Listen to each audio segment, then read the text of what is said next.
चीज़ की हमें ज़रूरत नहीं है उस चीज़ को हमें हमारे ऊपर थोपा नहीं जाना चाहिए। ये एक ही मुद्दा किसानों का है।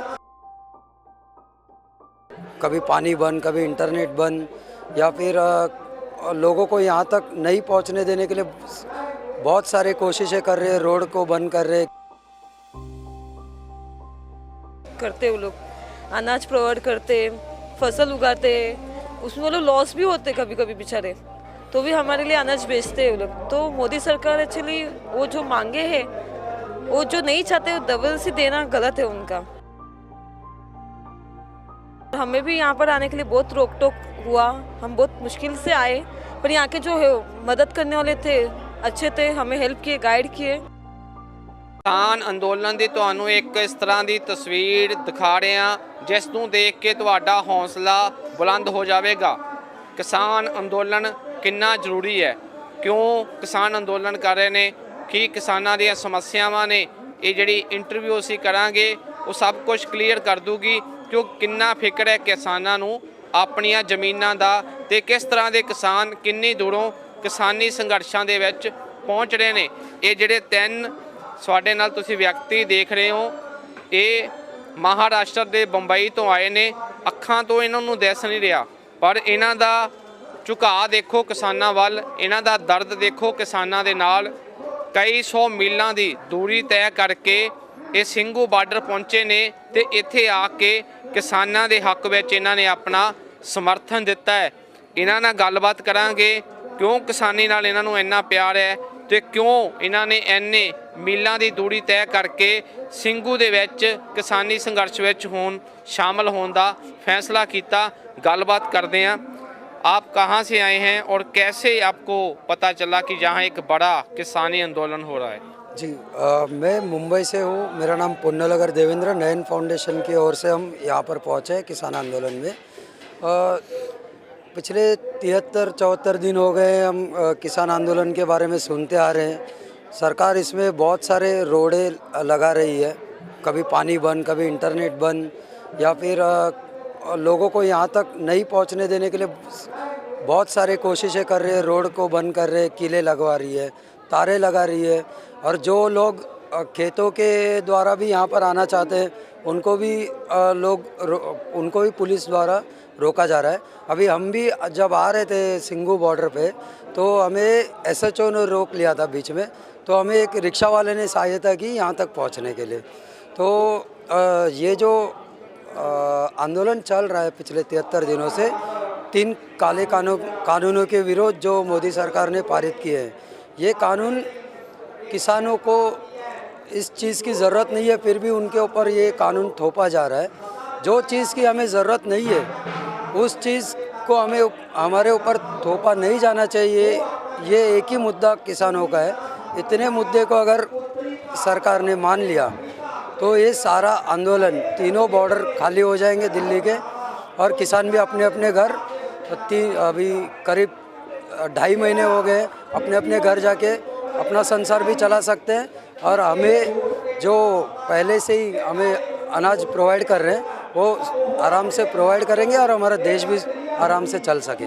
आपने जैसे बताया कि आप एक संस्था से हैं, और वो संस्था कैसे किसानों की हेल्प करती है, कैसे उनके लिए काम करती है। जी नयन फाउंडेशन एक्चुअली किसानों के लिए काम नहीं करते, हम दृष्टिहीन लोगों के लिए काम करते हैं जिन्हें दिखाई नहीं देता, इनके लिए काम करते हैं। और हमारे में से आवाज़ उठी कि अगर किसान हमें जन्म से लेकर मरने तक हमें खाना प्रोवाइड करते हैं तो हम उनके लिए कुछ ना कुछ तो करना चाहिए। तो हमारा एक 5 मिनट का योगा का परफॉर्मेंस था, वो हमने किसानों के लिए यहाँ पर पेश किया था।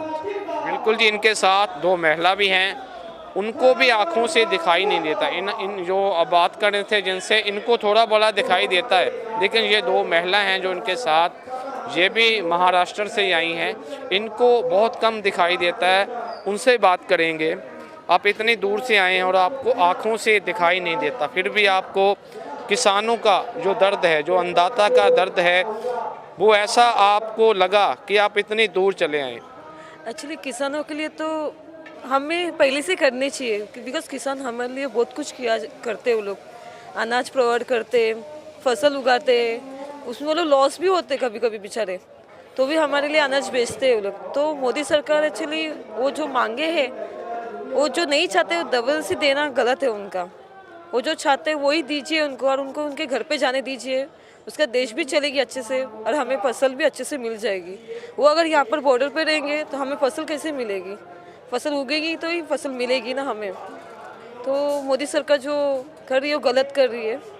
और हमें भी यहाँ पर आने के लिए बहुत रोक टोक हुआ, हम बहुत मुश्किल से आए, पर यहाँ के जो है मदद करने वाले थे, अच्छे थे, हमें हेल्प किए, गाइड किए, यहाँ तक पहुँचाए हमें।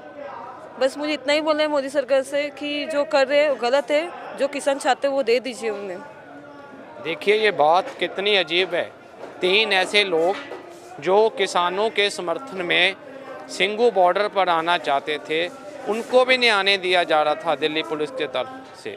उनको भी बार बार जहां उन्होंने रोका गया, फिर लेकिन वहां किसान जाते हैं तो फिर इन्हें वहां से लेकर आते हैं। ये देखिए, ये भी एक सरकार की मंशा है कि 3 ऐसे लोग जिनको आँखों से दिखाई नहीं देता, जिनकी हेल्प करनी चाहिए पुलिस को, जिनको उनकी मंजिल पर पहुंचाना चाहिए पुलिस को, वो पुलिस उनको उनकी मंजिल पर जाने से रोक रही है। ये भी एक सोचने वाली बात है। एक और महिला है इनके साथ, उनसे भी बात करेंगे।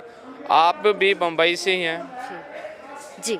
तो आप कैसा सोचती हैं इस आंदोलन के बारे में? और अब 2.5 महीने लगभग हो चुके हैं, आपको कब पता चलता है कि पंजाब, हरियाणा, वहाँ का जो किसान है अब सरकार के खिलाफ वो उठ खड़ा हुआ है? जो सरकार ने 3 अध्यादेश लाए थे उनको बाद में कानून बना दिया गया, उनके खिलाफ, उनको खारिज करने की मांग को लेकर किसान एक बड़े आंदोलन में है। आपको कब पता चलता है वहाँ? एक्चुअली डेली तो न्यूज़ देखते ही हैं, लेकिन जैसे हमारे सर हैं उन्होंने भी हमारे साथ बैठे, डिस्कशन किया, बताया इसमें आंदोलन का मोटिव क्या है, क्यों हो रहा है, सब इंफॉर्मेशन दे प्रोवाइड। एंड फिर उसके बाद हम लोग को फील हुआ कि हाँ, जो हमारे अन्नदाता है अगर वो तय कर ले कि मैं मेरे खेत में जो उगा रहा हूँ वो मैं ही खाऊँगा, किसी को नहीं दूँगा, तो कोई सरकार कोई कुछ भी नहीं कर पाएगा। इसके लिए जैसे वो खुले मन से सबको बांट रहे, तो मोदी सरकार को भी यही रिक्वेस्ट है कि आप भी उनके साथ बैठ के उनको जो चाहिए वो उनको दे दीजिए। भी किसान को दिख रहा है कि उनके पे जो नियम लगाए गए हैं, जो भी कानून लागू कर दिए गए, वो उनके लिए नुकसानदेह है। अगर किसी को दिख रहा है मेरे आगे खड्डा है, मैं उसको गिरूंगा, तो क्यों वो राह पे चलना है? तो इसके लिए आप उनकी मान्यताएं जो हैं वो पूरी कर दीजिए ताकि देश अच्छे से चल सके आगे। आप बम्बई से हैं, वहाँ जो अडानी है, अंबानी है, उन पर आरोप लग रहे हैं कि उनकी वजह से ये सब कुछ किया जा रहा है सरकार की तरफ से। ऐसा किसानों की तरफ से उन पर आरोप लगाए गए हैं। विपक्षी जो पार्टियां हैं वो भी ऐसा आरोप लगा रही हैं। वहाँ कैसा विरोध होता है इन दो जो अंडानी या अंबानी है, आप बताएंगे? एक्चुअली विपक्षी पार्टियों को तो रहने दो, उनसे कुछ लेना देना नहीं है, मगर ये जो किसान कह रहे कि अदानी और अंबानी, इन 2 कॉरपोरेट घरानों के वजह से ये हमारे ऊपर थोपा जा रहा है, तो ये 100% सही बात है। क्योंकि ये जो स्टोरेज के उन्होंने बड़े बड़े स्टोरेज के लिए जगह बना के रखी है ऑलरेडी, तो इन्हें कैसे पता कि इस प्रकार का कानून लगने वाला है? इन्हें जब ऑलरेडी पता चल गया है, इनके कहने पर ही ये कानून बना हुआ है। और ये किसान तो इतने भी भोले वाले नहीं है कि उनको कुछ भी नहीं पता हो। आजकल किसान के बेटे पूरे दुनिया में वो अच्छे खासे पढ़े लिखे लोग हैं, अनपढ़ किसान अभी नहीं रहा, तो उनको पता है कि कानून किसने और क्यों लागू किया। तो ये जो किसान का आरोप है, वो आरोप नहीं है, वो सच ही है। और ये उसी की वजह से ये दोनों घरानों के लिए ही ये कानून लागू किया गया। बिल्कुल जी, ये 3 ऐसे लोग देश की राजधानी में आते हैं जहाँ पर किसानों का बड़ा आंदोलन चल रहा है। वो आंदोलन जिसमें अब पूरे देश के लोग शामिल हो रहे हैं, पूरे देश के किसान शामिल हो रहे हैं। देश की आर्थिक राजधानी बम्बई, वहाँ से ये लोग आते हैं। 3 ऐसे लोग जिनको आँखों से बिल्कुल दिखाई नहीं देता, फिर भी इनका किसानों के लिए दर्द है, सरकार के खिलाफ इनकी नफ़रत है। वो नफ़रत, वो किसानों का दर्द इन 3 लोगों को दिल्ली खींच लाती है। और किसानों के जो बड़े आंदोलन हैं सिंघू बॉर्डर पर, उनके बीच आज ये पहुँचे हैं और स्टेज पर भी गए हैं। और स्टेज पर भी इन्होंने अपना जो दर्द है किसानों के प्रति जो इनका दर्द है, सरकार के खिलाफ जो इनकी नाराज़गी है, उनको पेश किया है। इसी तरह टीवी NRI के साथ बने रहिए। हम आपको दिल्ली के तमाम उन बॉर्डरों से लाइव रिपोर्ट दिखाते रहेंगे जहां जहां किसानों ने धरने लगा रखे हैं अपनी मांगों के लिए।